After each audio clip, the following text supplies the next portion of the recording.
Do you feel like you're in a moment of sort of sink or swim, or self-realize or retract back into the old shell of the familiar? A lot of times we can feel like we know there's change calling. We know that there's something that we're burning and yearning in our soul to do with our lives, but we're holding back. I'd like to explore a little bit about why we hold back and what we need to let go of if we want to move forward into the next chapter of our lives. A lot of times we think about what we need to do, what we need to buy, what we need to get better at, what we need to, accumulate in order for us to go to that next level or into that next chapter. But there's a lot of things that we actually just need to let go of if we're going to move into the next chapter of our lives. Today I was going to walk around in the park and take a video. I love walking and talking. I don't generally, this is the first time I've ever filmed in the car, but it's been a double whammy, which is, it's kind of cold and gray here on this northern Canadian day, but it's also started raining, and my fancy little walk and talk phone holding gadget just broke, just like that.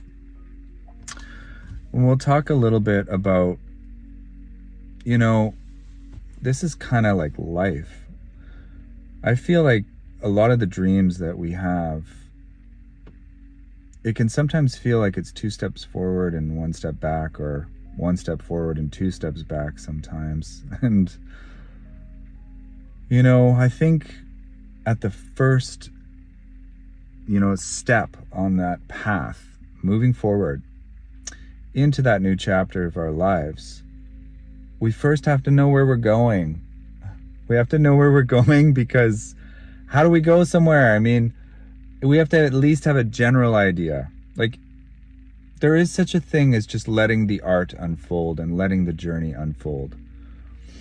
But no matter what, even if you have a vision as an artist or a potter, or, even creating a baby, in a human body, you don't know how it's totally going to turn out.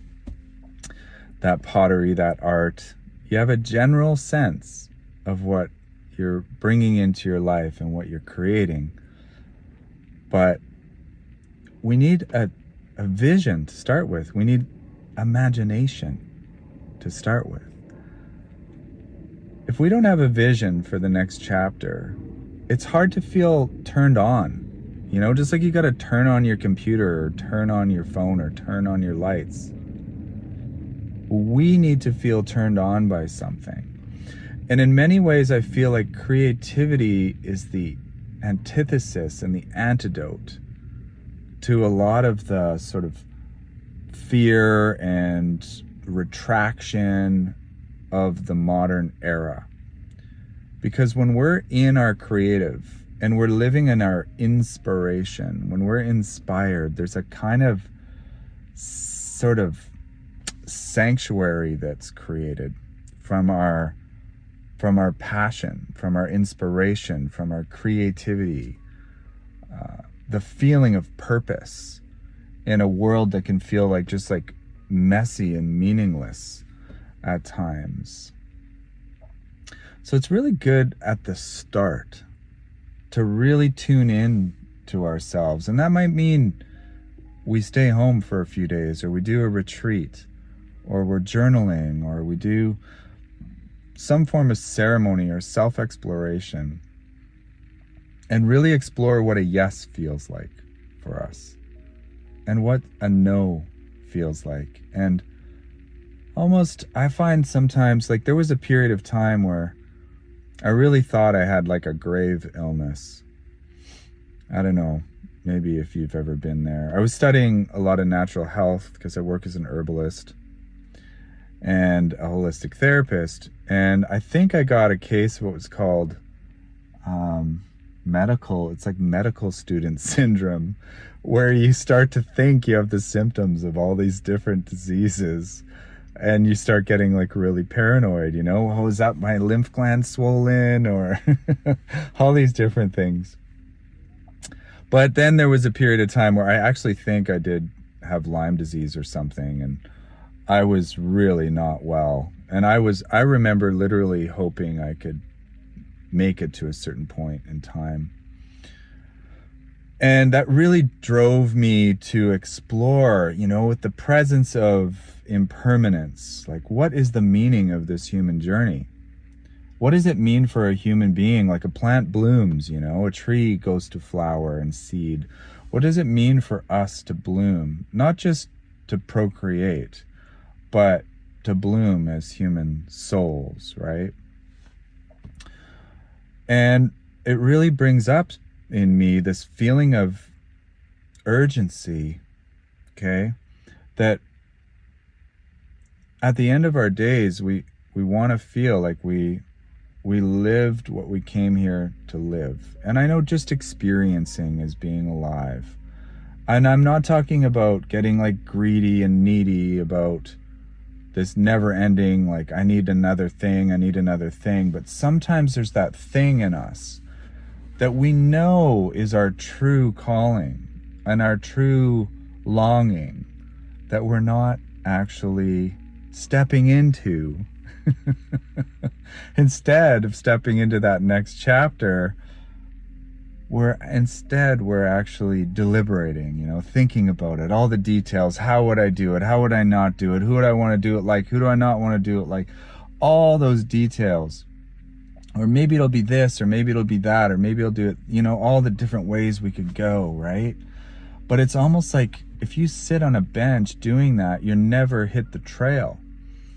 And, that saying, like, every great adventure starts with a first step. And that word deliberating, like overthinking something, is literally deliberating, okay? It's like the opposite of liberation. It's the opposite of, yes, I'm doing this. This is like, I'm just going forward. And I think what holds a lot of us back, and I see this with some of my clients too, moving into their next chapters, it's, yes, life contracts and expands according to our courage, but a lot of times it's not just a lack of vision. There's almost sometimes too many different visions, all co-competing. And so there's a lack of a willingness to just step forward and make that leap into that beginning of the journey and letting it unfold from there. So that element of spontaneity, that element of vision meeting spontaneity. But how do we have spontaneity? There's an element of surrender. It reminds me, I remember one time I heard about how butterflies, when they're in the cocoon, and this sort of classic analogy to us in our lives when our lives are feeling quite chaotic, is that there's this phase where everything just looks like pure chaos in the cocoon while it's transforming into a butterfly. But there are these cells within that cocoon that they call imaginal cells, which I think is such a really cool thing for science and biology to call something in nature. But imagination is at the root of creation. In fact, in holistic theory and even Eastern philosophy, like, everything here is basically a streaming dream of that source consciousness. So it's up to all of us to dream well, and not just to focus on what we don't like and what didn't go right and what we don't want, but what if it could be good? What if it could be good? And it reminds me a little bit about when I first opened my natural health center in this little area of the city called Wolseley. I found this cute little place, and I set it all up, and it was just this classic little apothecary, little herb shop. You come in, there's like candles and teas and incense and oils and books, and it was such a sweet little spot. Now, here's the interesting thing though, is about 2 years into it, I found a drawing in like a book I opened that I had myself drawn about 4 years earlier. So about 1.5 years, 2 years before I opened the apothecary. And I had drawn the apothecary in all of its detail. All the teas and the shelves and the desk and the little area to do different aspects of my work, and even the shape of the room. And I kid you not, it looked like exactly, like almost to a T, the store that I had set up like 2 years later. But I forgot I had even done this drawing. And I remember I had heard on, the radio at one point that there was this Mayan technique. There's all these techniques that fly around for this and that and the other thing. But I kind of connected with it, and I feel like there might be something to it. This technique of manifestation. The technique goes like this. Decide what you want. Like, what feels like a yes? Is your heart expand when you feel and dream and think of that? Like you imagine a beach or something you love, it expands, right? You imagine yourself sitting in rush hour with no air conditioning in your vehicle, you feel contraction in your being. There's just a felt knowing. Decide what you want. The next step was really genuinely asking for it. That higher power in your life, the intelligence of nature, the universe. I really feel like this is what I want to do with my next chapter of my life. This is what I want. And I'm telling you, be detailed, right? So if you want it to be prosperous, be detailed about that. If you want it to be in a certain city, or be detailed, or a certain place, a type of environment, be detailed about that. So you put in all the details that you can think of, and you don't have to be an amazing artist, by the way. The next step is that and this is a tricky one, you really explore accepting that you're worthy of receiving that, but that you're going to surrender an attachment to the outcome. And this is where a lot of us, I think, get really hung up, is we're so attached to the outcome that we almost squish it to death.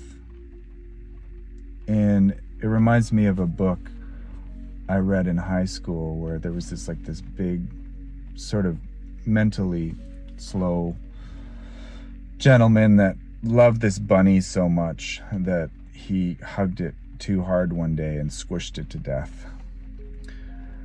But sometimes we can be like that in relationships, including relationships to our dreams, where we just want it so bad that we kind of almost can't have it because we're clenched, and when we're clenched, our hands aren't open to receive. So step 3 is to let go and just say, if this is for the highest and greatest good, I let it go, and if it's meant to happen, it'll come to me. And if it's not, something better is coming, or something else is coming, and that I'm going to learn and grow from. I might be wrong. A lot of times I've tried to push things and only later realize why they weren't flowing, and really being so grateful that they did not flow. So letting go is step 3. Decide what you want, ask for it, let it go. And of course, number 4, should it be, is to receive it, to let the dream come into reality. But there's an element of conception and reception.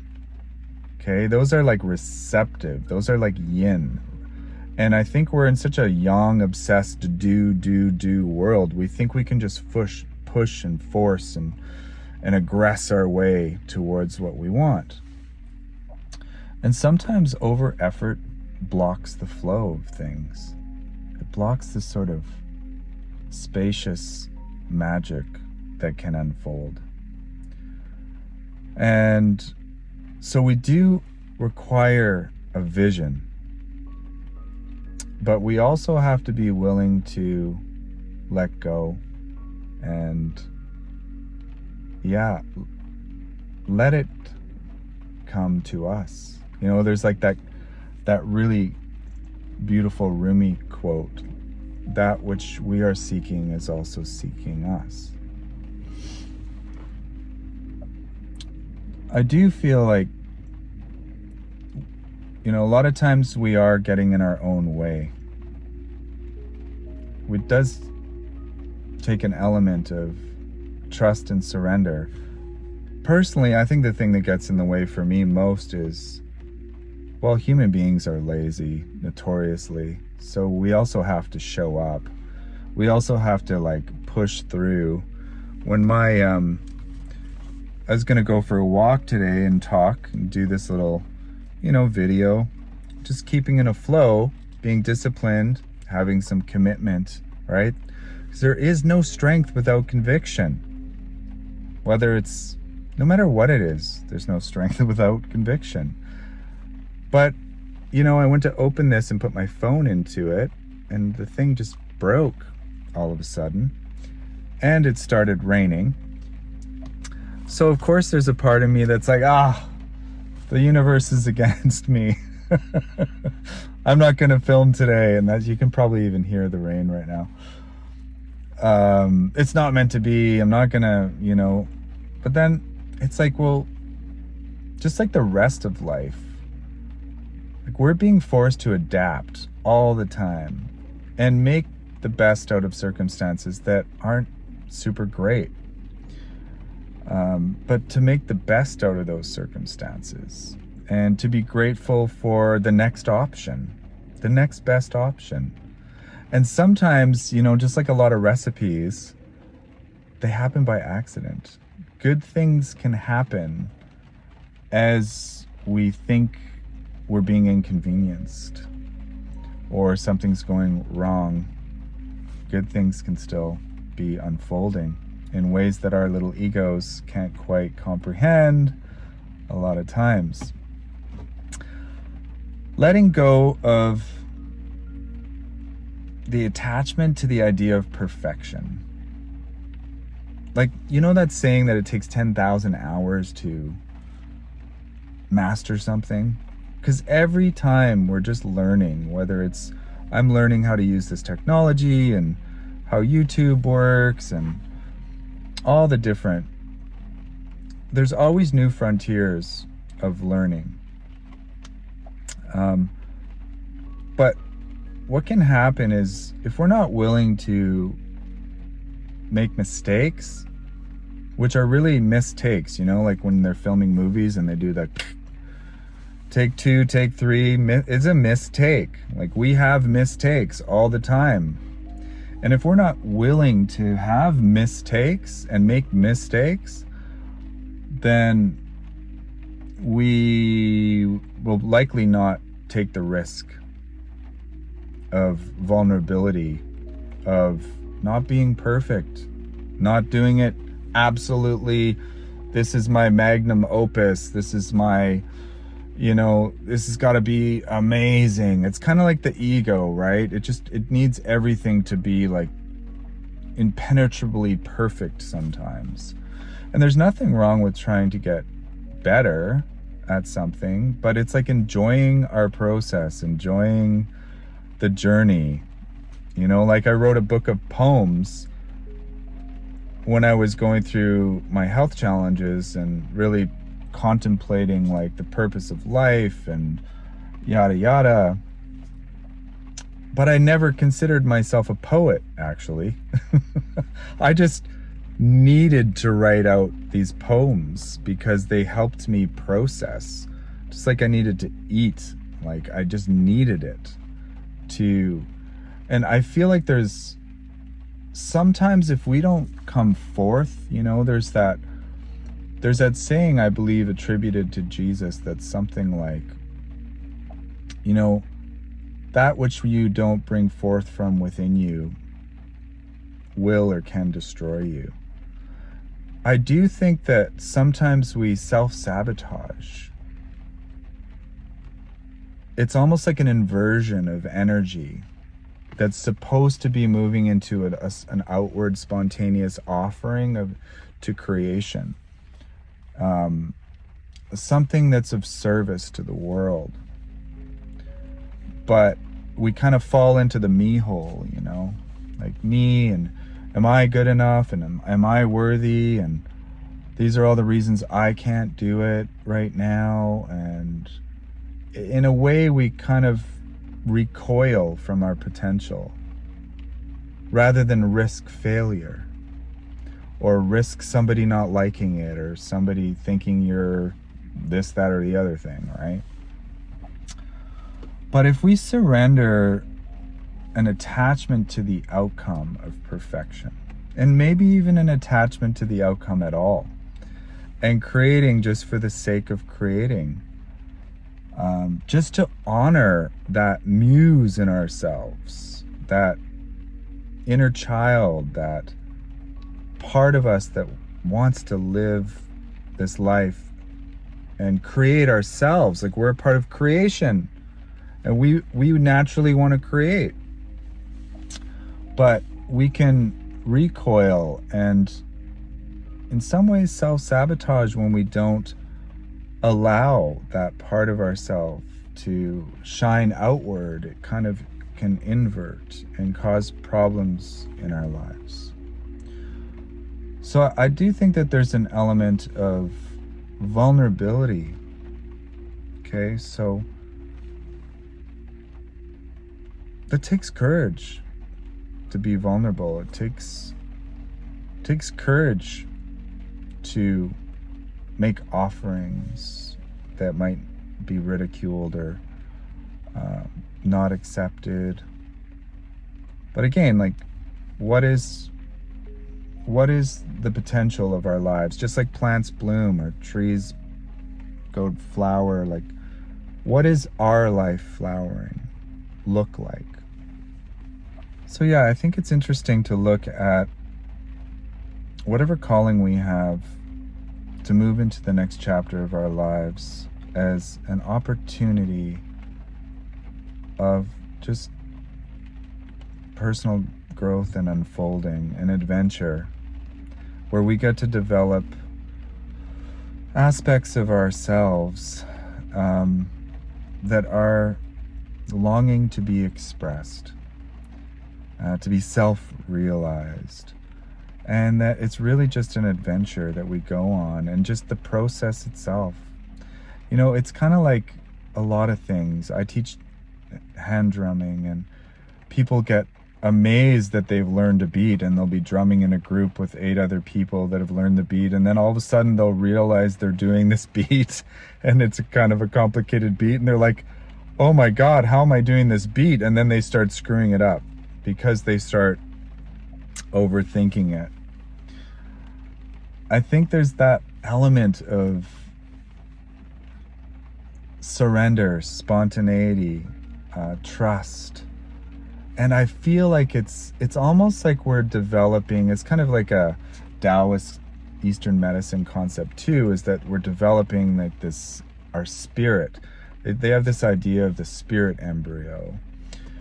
And it's kind of an interesting concept, too much to get into right here, but sometimes I feel like, we come out of the watery womb of our mothers, and we come down that opening to the light, sort of,